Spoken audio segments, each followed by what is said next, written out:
BNP নেতাদের অতিথি না করায় ক্রীড়া প্রতিযোগিতা বন্ধ।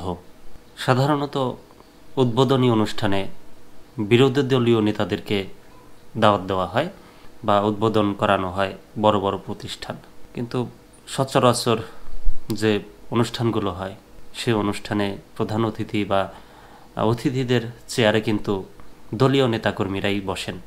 যদিও এখনও বিএনপি কিন্তু ক্ষমতায় আসে নাই, তবে অনেকেই বলাবলি করছে, সাধারণ মানুষ যারা অনেকেই বলাবলি করছেন বিএনপি হয়তোবা ক্ষমতায় চলে আসছে, বা তারা যেভাবে তাদের কার্যক্রম চালাচ্ছে বোঝাই যাচ্ছে যে না এসেও অঘোষিত একটা ক্ষমতায় আসার মতো কার্যক্রম হচ্ছে।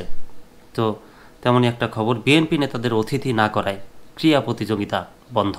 টাঙ্গাইলের ভূঁইয়াপুরে অতিথি না করায় ক্রীড়া প্রতিযোগিতা বন্ধ করে দিয়েছে স্থানীয় বিএনপি নেতারা।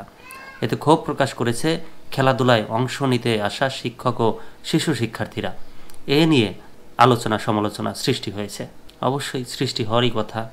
খেলাধুলা বন্ধ করে দেওয়া হয়েছে শিশু শিক্ষার্থীদের। বৃহস্পতিবার 13 ফেব্রুয়ারি সকালে উপজেলার অর্জুনা ইউনিয়নের জগৎপুরা উত্তর সরকারি প্রাথমিক বিদ্যালয়ে জাতীয় প্রাথমিক শিক্ষা পদক ক্রীড়া প্রতিযোগিতা অনুষ্ঠানে এ ঘটনা ঘটে।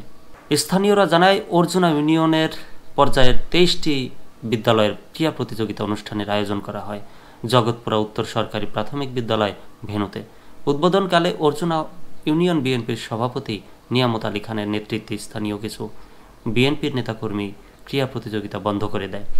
পরে ক্ষোভ প্রকাশ করে অনুষ্ঠান থেকে প্রতিযোগিতায় অংশ নিতে আসা বিদ্যালয়গুলোর শিক্ষক ও শিক্ষার্থীরা চলে যায়।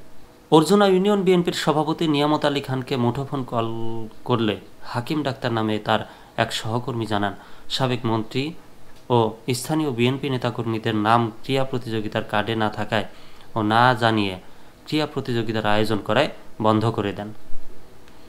জগৎপুরা উত্তর সরকারি প্রাথমিক বিদ্যালয়ের প্রধান শিক্ষক সরোয়ার জাহান বলেন, স্থানীয় বিএনপি নেতাদের দাওয়াত দিয়েছিলাম, কিন্তু উদ্বোধনের সময় মঞ্চে না ডাকায় কিছু লোকজন ক্রীড়া প্রতিযোগিতা বন্ধ করে দেয়।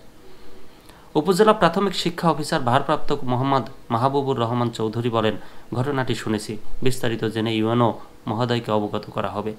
উপজেলা বিএনপির সাধারণ সম্পাদক সেলিমুজ্জামান তালুকদার সেলু বলেন, ঘটনাটির ব্যাপারে কেউ জানায়নি। উপজেলা নির্বাহী অফিসার ইউএনও মোসাম্মদ পপি খাতুন বলেন, অভিযোগ পেলে প্রয়োজনীয় ব্যবস্থা নেওয়া হবে।